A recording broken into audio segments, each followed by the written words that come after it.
Ce soir-là, tu étais en train de réfléchir et tu étais assis sur la fenêtre. Tu étais assis sur la fenêtre, tu étais en train de réfléchir et je suis arrivé. Je me suis mis à côté de toi contre le mur et je t'ai demandé: est-ce que tout va bien? D'un coup, tu t'es levé et tu m'as regardé. Tu n'as rien dit pendant 1 minute. Je me suis avancé vers toi, tu n'as rien dit pendant 1 minute. Je me suis avancé, j'ai essayé de prendre ton visage, tu m'as regardé et tu m'as dit: quoi? Répète. Je t'ai regardé, j'ai pris ton visage. Là, à ce moment-là, tu as défait mes mains. Tu as retiré mes mains de ton visage. Mes mains sont tombées, je t'ai regardé. J'ai demandé s'il y avait quelque chose qui te dérangeait. Tu m'as regardé et tu as dit: qu'est-ce qu'il y a? Pardon. Répète. Et là, j'ai dit: est-ce qu'il y a quelque chose qui te dérange? Tu m'as regardé et tu as simplement levé la main. Tu as levé la main, tu l'as mis sur mon épaule. Tu m'as regardé et tu as dit: non, absolument rien. Rien du tout. Tu m'avais l'air d'être triste, dérangé. Tu m'avais l'air d'être triste, dérangé. Tu m'avais l'air d'être quelqu'un qui mentait pour pouvoir tout simplement expliquer que tout va bien. Alors, je me suis assis sur le côté. Je me suis assis sur le côté et j'ai dit: si tu le dis. Tu étais assis à la fenêtre droite, contre le mur, et tu attendais, tu regardais par la fenêtre. Je me suis assis à la fenêtre gauche, juste en face de la fenêtre droite. Je me suis mis comme toi. Je me suis mis comme toi à la fenêtre et j'ai regardé dehors. J'ai commencé à te parler et à dire: si tu le dis. Là, tu m'as dit: quoi? J'ai dit: si tu le dis, tout va bien. Tu ne m'as pas regardé, tu ne me regardais plus. Tu regardais le ciel et tu m'as dit: puisque je te dis que tout va bien. Là, j'ai continué à dire: si tu le dis. Ensuite, je me suis levé quand même et je suis venu à côté de toi et j'ai dit: oui, mais je pense qu'il y a quand même quelque chose qui ne va pas. Tu m'as regardé, tu as levé la main très fort. En revers de main, tu m'as giflé. Tu m'as pris par les cheveux, tu m'as traîné par terre. Tu m'as traîné sur le sol jusqu'à l'armoire. Tu m'as cogné l'épaule contre l'armoire. Quand j'ai regardé mon épaule, j'avais peur et je tremblais. J'avais peur et je tremblais. Quelques minutes après que tu m'aies traîné par terre. Je regardais encore par terre en imaginant tout le trajet que j'avais fait. Il y avait des morceaux de verre brisés, des cadres qui étaient par terre. Il y avait des cadres qui étaient par terre, des morceaux de verre brisés, il y avait un chandelier sur le côté. Les bougies étaient tombées et avaient brûlé. Les bougies avaient brûlé, mais en tombant, heureusement, toutes les flammes se sont éteintes. Toutes les flammes se sont éteintes, il y avait aussi une lampe qui était tombée par terre, qui était brisée. L'ampoule était cassée, le chandelier était par terre. La lampe était complètement dans le chandelier, était brisée. L'une des bougies était tombée à côté de la lampe était à côté, et juste l'abat-jour sur le côté était tombé par terre.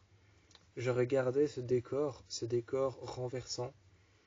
Ce décor renversant, partout il y avait des choses qui étaient renversées, partout il y avait des choses qui étaient cassées. Et j'imaginais encore le trajet que j'avais fait quand tu m'avais traîné par le pull. Quand tu m'as traîné par le pull, par le sweatshirt, quand tu m'as traîné par le sweatshirt, que tu m'as traîné par mon pull, par ma capuche, et que je suis arrivé contre cette armoire, que tu m'as frappé contre cette armoire. J'ai regardé mon épaule en tremblant.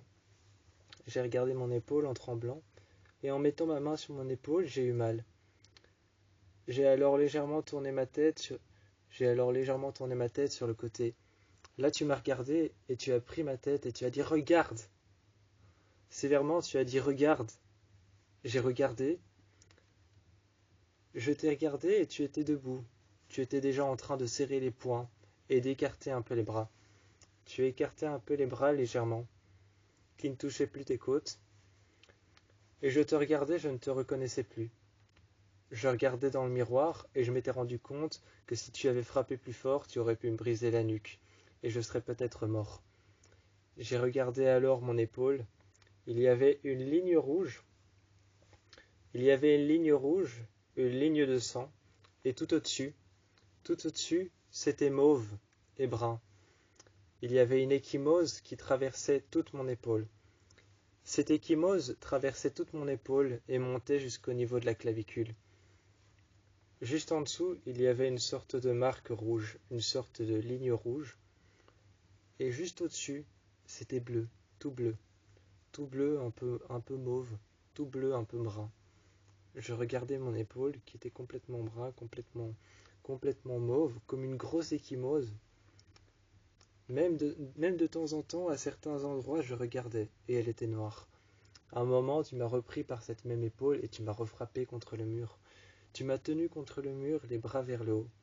Tu as commencé à me murmurer à l'oreille que jamais je ne partirais d'ici. J'ai regardé la porte, tu m'as abaissé par terre. Tu m'as abaissé par terre, tu m'as tenu à terre, tu t'es mis accroupi devant moi. Tu t'es mis accroupi devant moi, tu m'as regardé. Tu m'as dit que jamais je ne partirais d'ici. Tu m'as tenu fermement la mâchoire, tu t'es avancé vers moi. Tu m'as embrassé, mais pas d'un amour léger et tendre. Tu m'as embrassé sévèrement, et tu t'es reculé. Et tu as dit, jamais tu ne cesseras de m'aimer, jamais tu ne cesseras. Jamais tu n'arrêteras et tu ne partiras jamais d'ici. Je t'ai regardé et finalement, quelque part, j'étais soumis à devoir te dire oui. J'étais soumis à devoir te dire oui, et ce jour-là, tu m'as lancé une lampe sur la tête. Tu m'as lancé une lampe sur la tête, puis la deuxième lampe que tu as lancée, j'ai dû me protéger avec mes bras, parce que j'étais déjà prévenu par la première. La deuxième lampe que tu as lancée, c'était une lampe à lave. Elle était allumée. Tu venais de la lancer, tu venais de la débrancher. Tu venais de la débrancher, mais elle était encore bouillante et brûlante. La lave à l'intérieur était encore toute brûlée. À l'intérieur, la lave était encore toute brûlée, donc toute flasque, toute molle et toute vaseuse. Cette lave est tombée sur mes bras, m'a brûlé les bras et j'ai senti la chaleur de la cire me brûler les bras. J'ai senti l'eau avec ce produit toxique à l'intérieur me brûler les bras et rentrer dans mes plaies. J'ai senti l'eau avec le produit toxique rentrer dans mes plaies. J'ai senti les morceaux de verre, le verre qui n'explosait pas à la chaleur. Le verre qui n'explosait pas à la chaleur, un verre un peu plus dur et un peu plus fort. J'ai senti ce gros bout de verre rentrer à l'intérieur de mes bras. Je me suis protégé avec mes bras, mais quand je les ai mis devant moi, je ne voyais plus que des bouts de verre enfoncés sous la peau. Il y avait un morceau de verre assez profond, en forme de triangle. De forme triangulaire, il y avait un morceau de verre assez profond, qui était plié vers l'intérieur. Ce morceau de verre était plié vers l'intérieur, comme pour la lampe. Comme pour la lampe, il formait un cercle. En forme de cercle, la pointe du triangle, la pointe du fragment s'enfonçait dans mon bras. J'ai alors touché juste le morceau, avec la pointe qui continuait à couper à l'intérieur de mon bras. La pointe continuait à couper à l'intérieur de mon bras. J'ai retiré les morceaux un à un quand tu m'as pris par les bras et que tu m'as traîné par terre. Tu m'as traîné par terre, tu m'as pris par les bras. Tu as pris un cadre, un grand cadre de nous deux avec une photo où on s'embrassait. C'était encore une photo où on s'embrassait passionnément, une photo où encore tu m'aimais. Tu as pris ce cadre, le cadre s'est cassé en deux, la photo à l'intérieur s'est déchirée en deux, pile poil à l'endroit où tu m'embrassais et où moi je t'embrassais. J'ai regardé cette photo se déchirer à l'intérieur. D'abord elle s'est chiffonnée à l'intérieur. Puis le cadre s'est brisé en deux, et ensuite la photo s'est déchirée en deux. Tu me l'avais lancé dessus, le cadre m'avait frappé sur les bras. M'avait frappé sur le visage. Le cadre qui était cassé, j'ai senti les morceaux de bois rentrer à l'intérieur de mes plaies. J'ai senti les autres morceaux de verre se mettre au-dessus des autres morceaux de verre de la lampe à lave. J'ai senti tout ça me traverser en une fois, telle une flèche à travers mon cœur. Comme une flèche à travers mon cœur, comme une flèche à travers mon cou, comme une flèche à travers mes côtes. J'ai senti tes poings, j'ai senti tes mains se mettre contre moi. J'ai senti que tu me cognais contre le mur, que tu me gardais contre le mur. Tu mettais ta main sur le côté, ton pied contre le mur, et tu gardais bien ta jambe contre la mienne. Tu me prisonniais du mur. Tu m'avais emprisonné du mur et tu me prisonniais du mur. Tu gardais ta main contre la mienne. Tu gardais ta main sur mes côtes, tes deux mains sur mes côtes, ta jambe tendue juste en face de mes deux jambes qui étaient contre le mur. Tu gardais au-dessus une main qui tenait mes mains en haut, et ta jambe qui était devant mes deux jambes m'empêchait de bouger. Tu étais dans une position où tu m'empêchais de bouger, où tu me tenais les bras en haut. Cette position m'empêchait de bouger, et j'essayais encore de regarder derrière moi. J'essayais encore de regarder derrière moi, mais tu me gâchais la vue, et je ne pouvais pas voir derrière moi. Partout, il y avait des éclats, du verre brisé. Il y avait des éclats du verre brisé, des murs qui étaient brisés aussi parce que tu avais frappé du poing. À un moment, je me suis mis par terre, les genoux, les jambes contre moi. Mes jambes contre moi pour me protéger, la seule chose que tu n'avais pas encore brisée ou démolie. La seule chose que tu n'avais pas encore démolie ou brisée, c'était mes jambes. Je les ai mis contre moi pour me protéger. J'ai senti alors que je passais mes bras au-dessus de mes jambes. J'ai senti alors que je les passais au-dessus. J'ai senti que les petits morceaux de verre qui avaient déjà enfoncé sous ma peau et qui s'étaient déjà enfoncés sous ma chair, quand je serrais très fort mes bras contre mes jambes, je sentais que ces morceaux de verre se brisaient un peu plus en deux ou un peu plus en quatre à l'intérieur de mes bras. Je me suis relevé, j'ai essayé de te frapper. Quand j'ai tendu mon bras, j'ai senti tous les morceaux de verre arracher la peau et arracher la chair à l'intérieur. Je t'ai regardé, j'ai crié, j'ai hurlé. J'ai appelé à l'aide, mais personne n'est sorti. Dehors, juste une femme a ouvert sa porte.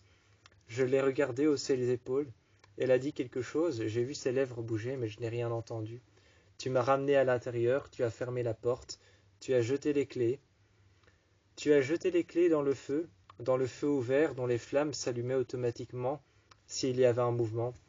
Tu as jeté les clés ont passé devant. Les clés ont passé devant cette petite lampe, une petite lampe qui s'allume.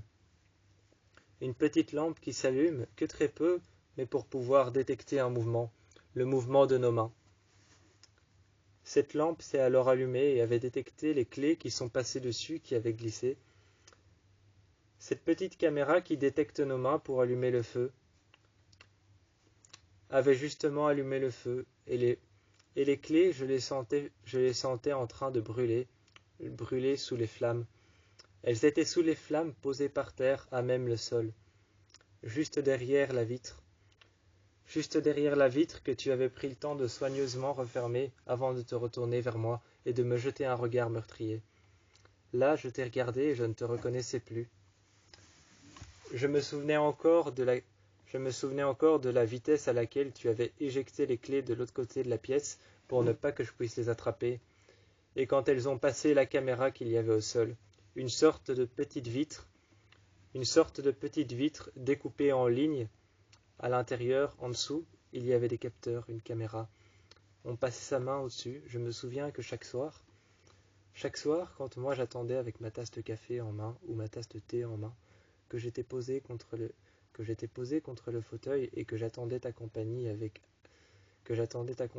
impatience, avec autour de moi juste une couverture brune et une couverture grise, et un grand coussin blanc près de moi, avec un autre coussin beige et un autre coussin noir que j'avais mis près de moi. À côté de mes jambes, j'attendais ta compagnie, et chaque soir, je te voyais passer ta main au-dessus de cette caméra. Je te voyais passer ta main au-dessus de cette petite caméra, au-dessus de cette petite ligne en verre en dessous desquelles il y avait des capteurs. Les flammes s'allumaient, et tu venais me rejoindre, et on entendait tous les deux le bruit des flammes qui s'allumaient une à une. Il y avait 3 rangées de flammes qui s'allumaient, et on restait là tous les deux. Ce jour-là, c'était juste pour pouvoir mettre les clés au feu. C'était juste pour pouvoir mettre les clés au feu et m'enfermer dans une prison de verre. Tu m'avais bel et bien enfermé dans une prison de verre. J'avais été retenu, piégé là, pris au piège, jusqu'au moment où j'ai su te bousculer, mais en ayant mal. Jusqu'au moment où j'ai su te bousculer, mais en ayant mal, je me suis retrouvé au beau milieu de la route.